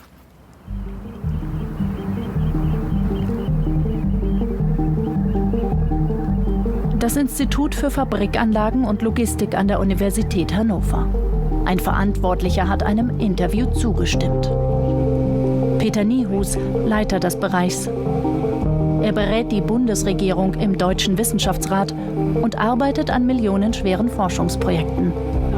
29 Mal stand auch sein Name mit auf WASET-Publikationen. Ich erzähle ihm von New York. Eine Antwort, die erste, die er gab, war, weil New York eine wunderschöne Stadt ist. Ja, das sind ja öffentliche Gelder. Wie erklären Sie oder wie rechtfertigen Sie das? Ich meine, das sind ja Steuergelder, um die es da geht. Also die Organisation hat gelernt. Also ich denke mal, das ist, wie gesagt, dieser Prozess ist bei uns beschrieben, den kann man gerne sich auch anschauen. Also nicht so, dass wir auf diese Dinge nicht reagieren. Die Frage ist, wie lange dauert es, bis man reagiert, bis man das wirklich mitbekommt. Und ja, natürlich sind es Steuergelder oder sind Gelder vom Förderer, das sind aber letztendlich auch Steuergelder, die dort mit eingesetzt werden. Die Schlussfolgerung ist die wir geschlossen haben. Man kann nicht mehr hingehen. Aber ist es dann nicht ein Stück weit Täuschung, wenn ich ein Papier als Review zum Beispiel auf meine Publikationsliste schreibe, es hat aber kein Review stattgefunden durch Kollegen? Ja, geht nicht. Also zweifelsohne, das wird uns was vorgegaukelt. Und in dem Moment, wo es angegeben wird, wo wir es auch kommunizieren als Reviewed Paper, gaukeln wir eigentlich anderen auch was vor. Wobei ich sagen muss, eigentlich nicht wissentlich, dass wir dort eben einem solchen System aufgesessen sind. Und der Wissenschaftler aus Hannover, den wir in New York getroffen haben, zu ihm direkt äußert sich das Institut nicht. Welche Wissenschaftler haben noch bei Fake-Verlagen veröffentlicht? Wir schließen uns mit weiteren ARD-Journalisten, dem Süddeutsche Zeitung Magazin und internationalen Partnern zusammen. Wir werten 170.000 Publikationen von unterschiedlichen Fake-Verlagen aus. Es ist ein gigantischer Kosmos. Es sind rund 400.000 Wissenschaftler dabei, sogar aus Harvard und Stanford. Und mehr als 100 deutsche Universitäten und Forschungseinrichtungen, darunter die Charité Berlin, die TU München, die Fraunhofer Gesellschaft, die RWTH Aachen und die Universität Hannover. Insgesamt publizieren mehr als 5.000 deutsche Wissenschaftler allein bei 3 der großen Fake-Verlage. Alle, die wir per E-Mail darauf ansprechen, schreiben, Sie hätten nichts von der Unseriosität dieser Verlage gewusst. Es seien Einzelfälle und man wolle das Problem angehen. Also dass wir natürlich bei uns auch genug schwarze Schafe herumlaufen haben, das ist völlig klar. Aber das Ausmaß, was ich jetzt an Ihren Zahlen gesehen habe, das ist schon sehr erstaunlich. Vor allen Dingen, weil es auch so in alle Bereiche reingeht. Lindau am Bodensee. Jährliches Nobelpreisträgertreffen.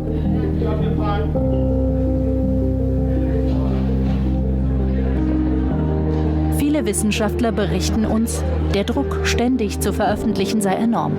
Eine dramatische Entwicklung der letzten Jahre. Und das würden die Fake-Verlage ausnutzen, einen einfachen Weg anbieten. Stefan Hell, Nobelpreisträger Chemie von 2014. Er berichtet, täglich würde er mit Werbemails von Fake-Verlagen überschüttet. Einladungen, diesen einfachen Weg zu nutzen. Wenn das sagen wir mal, System hat und Leute nicht nur sagen wir mal, einfach reinfallen auf irgendwas, sondern das sogar nutzen, und dann muss man das abstellen. Und da kann man sich jetzt natürlich überlegen, wie stellt man das ab. Er sieht die Wissenschaft in der Pflicht zu handeln. Doch den meisten ist das Ausmaß des Problems unbekannt. Robert Huber, Chemie-Nobelpreisträger von 1988. So, das ist diese Fake-Publikation. Wir zeigen ihm unsere falsche Studie, berichten von den Recherchen. Auch er wurde schon eingeladen auf eine Konferenz eines Fake-Verlags. Er dachte sich nichts dabei. Das seriös aussehende Foto von seinem Vortrag nutzt der Anbieter jetzt als Werbung. Bis wir ihm davon berichten, wusste er nichts davon. Die Veranstaltung an sich sei unauffällig gewesen. Kriminell findet er aber das Geschäftsmodell dieser Verlage. Das ist Betrug, der muss verfolgt werden, das ist klar. Es darf jeder einen Verlag gründen, eine Zeitschrift herausgeben, aber und sich Autoren suchen, das ist alles nur ganz fair. Aber dann auch sich an das, was er verspricht, halten. Wenn er das nicht tut, betrügt er. Vasset macht einfach weiter. Eine Konferenz in Berlin. Bora Adil kassiert wieder 450 €. Im Jahr macht Vasset damit geschätzt 3 Millionen €. Wir haben versucht, mehr über das türkische Familienunternehmen herauszufinden. Doch es gibt noch nicht einmal einen offiziellen Geschäftssitz. Wir haben bereits schriftlich angefragt, aber keine Antwort bekommen. Jetzt wollen wir direkt nachfragen.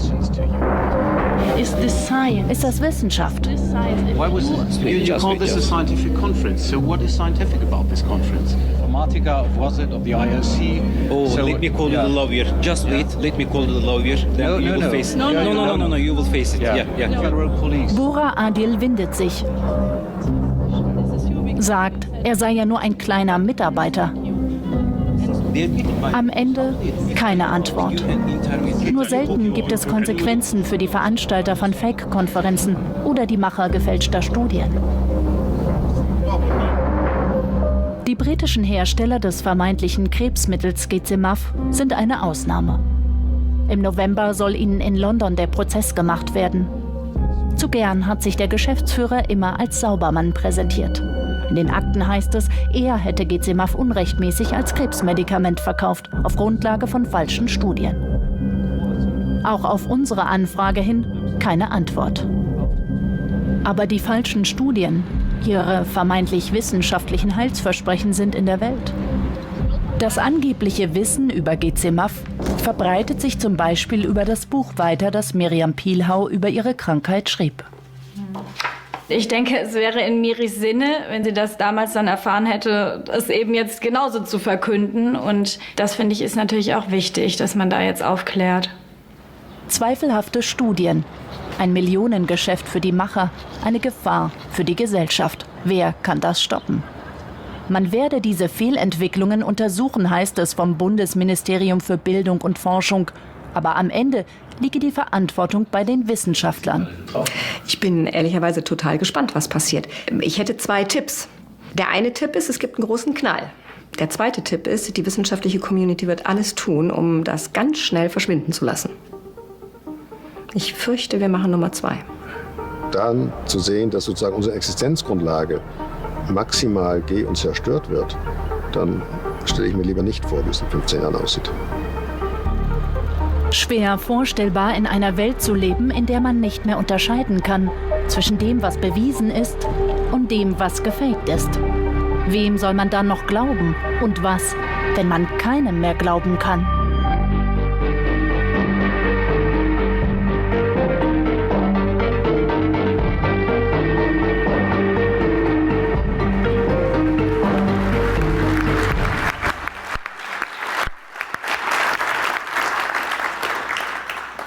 I've got to figure out how to stop this. Yes. No, it starts again and again. You're trapped in some loophole and time continuum. Thank you so much. Thanks for sticking around. For sticking around and for watching, even it was all in German and only subtitled. We shared the link on Twitter, so if you want to share the video, it is on my station's website, also subtitled. Spread the word. I think if nobody goes there, if nobody publishes there, this is a pretty easy way to end their business model. Thank you. Yeah, we're happy to take a few questions while we clear up and before we get thrown out. There was a couple of points. We haven't figured out where all of the money went. For the conferences, what else does that fund? So there's some interesting angles to explore, and we'll be digging a little bit deeper.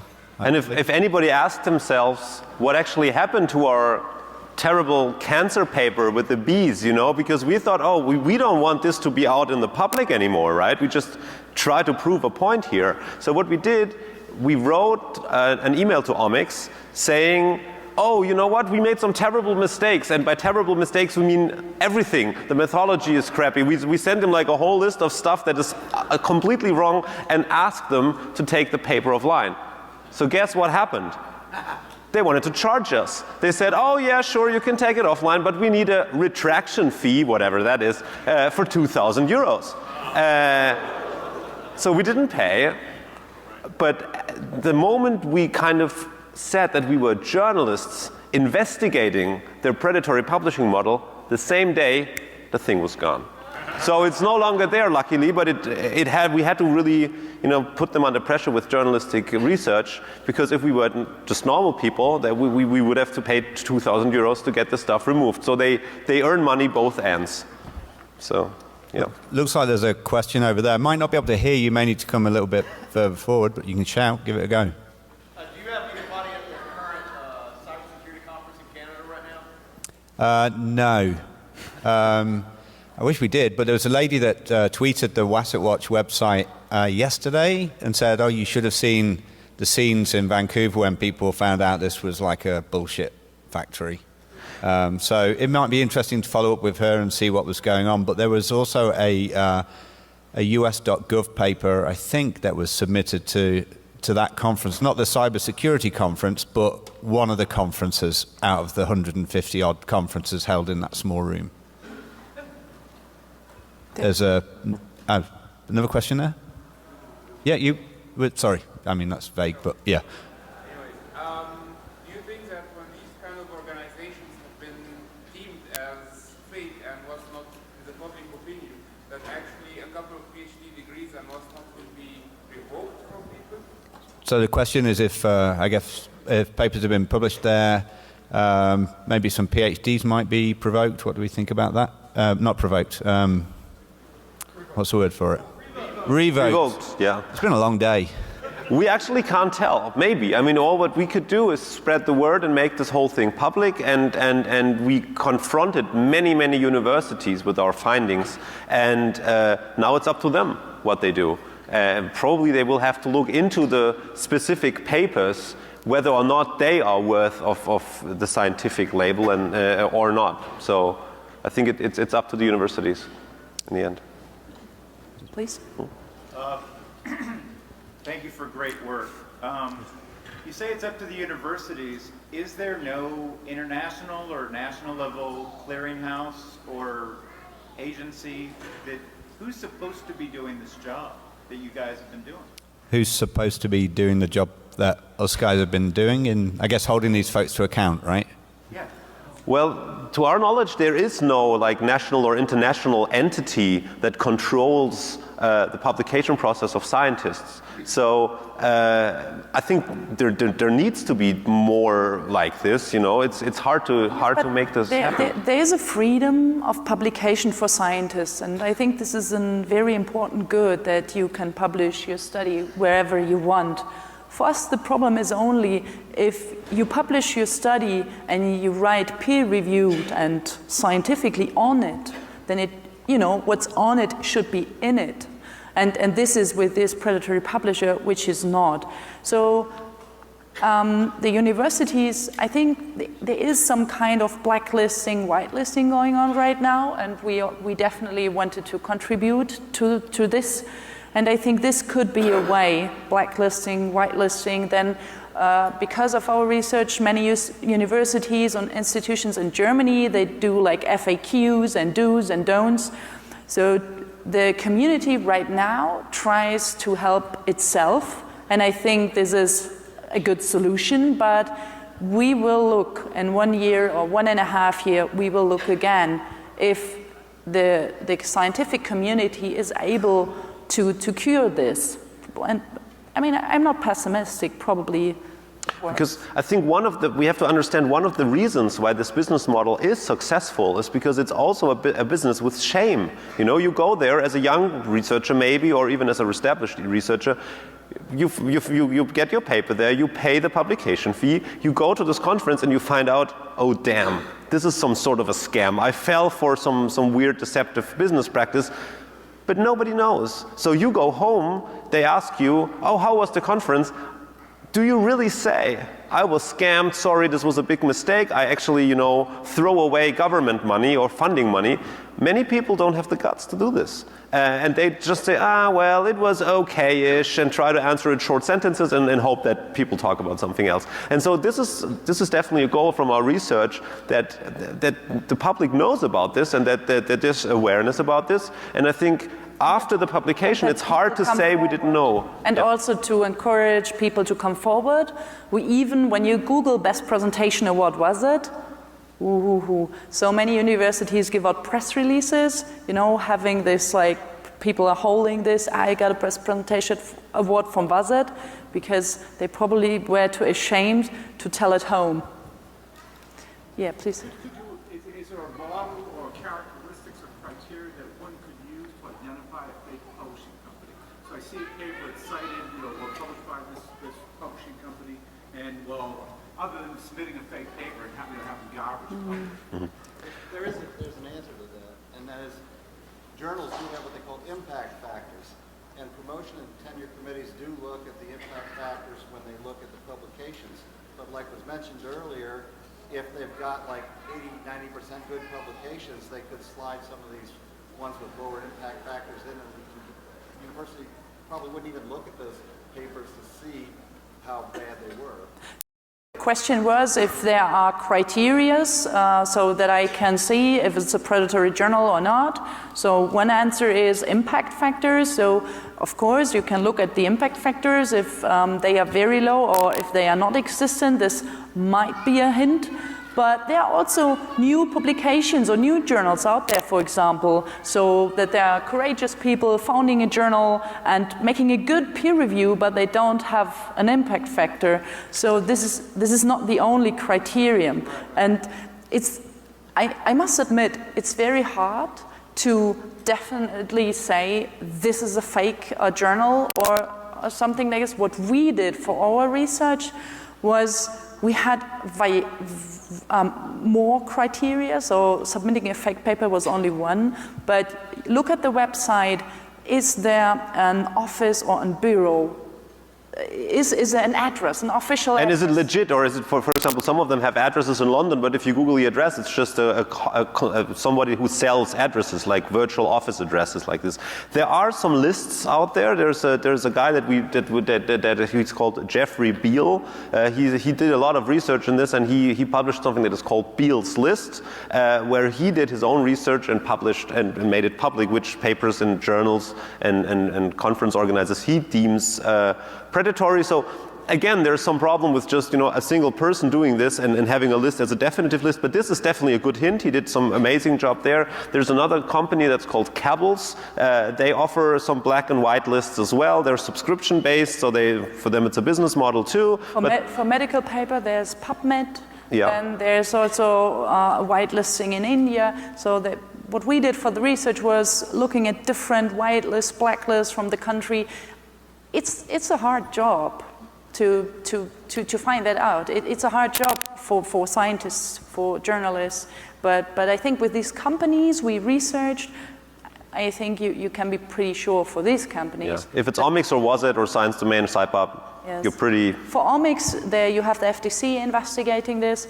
For VAZET, the CUNY case, there's also investigation going on in New York. So this is also a hint for a predatory publisher, please. How does it feel to inspire the next DEFCON contest? That's true, yeah. It could run all day, every day, if you like. There was a question over there. First, that guy had his hand up a while ago. It seems like if your paper's accepted in a few weeks, you probably have a pretty good indication that this is a fake publication. Absolutely. It's like you're all staying with a straight face. Oh gosh, I had no idea. Did anybody off the record say to you, yeah, I know exactly what I'm doing, I just need to pad my resume. Sure. This is how I'm doing it. Sure. In London, for example, at the conference, there was a guy, he was really funny. He was from India and he was pretty frank and honest. And he was a professor, so I think he did not have anything to lose. And we asked him, and he said, of course, I know this is a fake conference, but anybody from India has to see London one time. So, of course, yeah, there are people using the system, of course there are, but... And if you have 29 publications there, you should probably be a little bit suspicious about the practice. But the thing is, when we submitted our fake cancer paper there, we got some comments. They were super superficial, this paper was full of mistakes. We just presented a few of them here, but it was really, we wrote it with the purpose of being discovered in a way, and we did not. So the comments we got back were so superficial that we thought this is absolutely no proper peer review. But if you are a scientist who considers the research great, you think you did an amazing job, and the only review you get after 2 days, which should raise some eyebrows, I agree, but when those only comments are, this is an amazing paper, you should just maybe change one sub-headline somewhere, you think, oh, I did a good job. So many people don't have maybe the self-criticism to see that this is not a proper peer review. Please? With regards to the Watson organization, whatever they are, was it just that one Bora article traveling around the world every 3 days and posting comments? But how extensive was this organization? How many people were involved? Yes, very, very good question. After how big is WASET and how many people are working there. So we went to 3 WASET conferences, and we had these international partners. So I don't know on how many WASET conferences we went in total, but probably 6 or 8. With in South Korea and on several other places, and we think yes, it's a family business, and Bora is doing Europe. We spotted him in Europe, in Copenhagen, in Berlin, in London. Then we're thinking his father, Cemal, he's doing Asia and also Turkey. And then they have some kind of franchise in the US, so this was not a family member we met in New York. And we're thinking the daughter maybe is doing the books or something, so she's doing the work behind. So it's a very, very small company. And I think they can be a small company because there's not so much work to do. So all that Bora was doing at the conferences we went to was really literally just sitting outside the conference room collecting money and giving out name tags. I left his laptop unlocked all the time, by the way. And you just upload your presentation on a USB stick, so you just... Maybe I shouldn't have said that. Oh no, it's no problem. These guys, they had a funny story when they worked with these 23 different media partners, and I think there was one conference where there were a whole bunch of people presenting their bullshit papers at the same conference, but none of them knew that the other. So It was like a full conference of bullshit papers by these. They're like, "Are you a journalist? Are you a journalist?" Yeah, it was hard to tell who was. Please. A little more seriously, have you talked to tax authorities about these guys? We talked to who? Sorry. Tax authorities. The tax authorities. Have we talked to the tax authorities? I don't know what the U.S. tax authorities are, but I did notify the FTC and the FBI and figured at some point maybe they'd get around to something like that. And I did that in a few countries as well, not just the U.S., but like Canada, where they were having conferences last year and so on. So folks are aware about it. Yeah, there's a question there.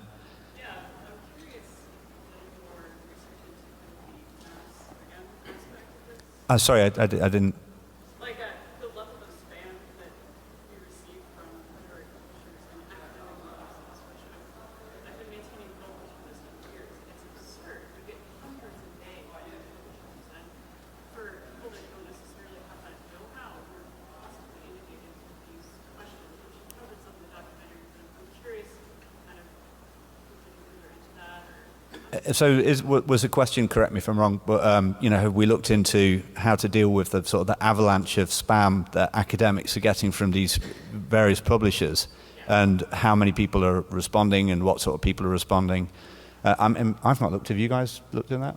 No, it's hard to tell. I mean, we kind of think that most people who end up publishing there have at some degree responded to those spam emails that most academics know, and we received in bulk after we made those fake institutions and all these kinds of things. So we were also wondering who would reply to that. But actually those spam emails, they really vary in sophistications. Some of them are just, "Hi, you researcher, you want publish this, great." So, okay. But some of them were really like giving the correct titles, citing some work that we have done, saying, "Oh, we read that you did some work on cancer. Do you want to do this and this and this?" So some of them don't really look like your just really normal spam. And again, if you don't suspect people to be that evil, if you don't suspect predatory publishers to exist, you could think this is a legitimate request for publication. You think, "Oh, they discovered my greatness. Finally, somebody found out what great research I'm doing, and they invite me to publish. Oh yeah, great, I want to do this." So yeah. Some people definitely fall for this reason. I mean, I didn't get an email invite. I Googled it. It's like political psychology. I wasn't aware of this. It's like, I'll look for a conference. That looks kind of legit. It looked exactly like an IEEE conference, so I wasn't on the wiser.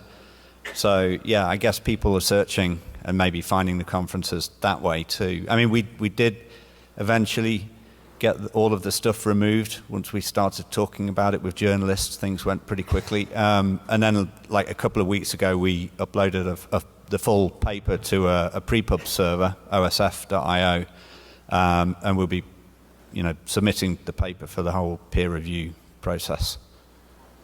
Please.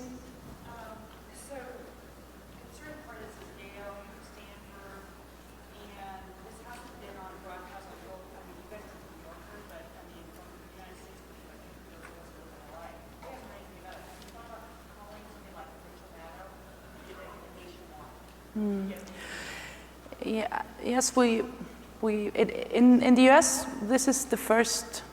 Yeah, you are the first who hear about this. We haven't. She's mainstream across the country. Big media stations. Someone else will then report what she says, report this on the entire country. Yeah. Who was the lady you mentioned? Rachel Maddow. MSNBC. No, I don't know. Have we? Yes, we teamed up with a New Yorker because the writer there, he already did a story about this this fake predatory. Also, yes. Yeah. Okay. Yeah. Yeah. Yeah. We will probably come off. Yeah, and sure. write it down because we, Germany far away from the US, and We worked together, so Mother Jones picked up the research that we did, and there is an institution, an amazing one that you all should support. It's the International, the ICIJ, International Consortium for Investigative Journalism. They supplied us with some help connecting with other journalists, and they gave us some technical infrastructure where we could share findings on an encrypted basis so that not everyone could read that, the work that we were doing. So, and this is an American institution too, so they work together with American. But especially for the US, there is lots of research what can be done, especially if you want to follow cases like the Mallinckrodt case, or if you want to follow all the CO2 collision case, because we did not research these cases until the end, or the governmental cases. And we wanted to leave, you know, something special for DEF CON, so we didn't want to have too much information in the US before DEF CON. And so we were constantly worried that this might just kick off, and you know, so please don't. And so, yeah, now we're happy for it to be broad. Yes, please. So you already mentioned that you can't release the database, but you alluded to maybe using the code. Is that possible? Also, I spoke with our legal person from the station before DEF CON, because this definitely is a GitHub project. It's private, but he did not want to cover for this. So I would have loved to make this private project public here. This would have been great. So, but you know, as these companies, especially Omics, they're really willing to fight.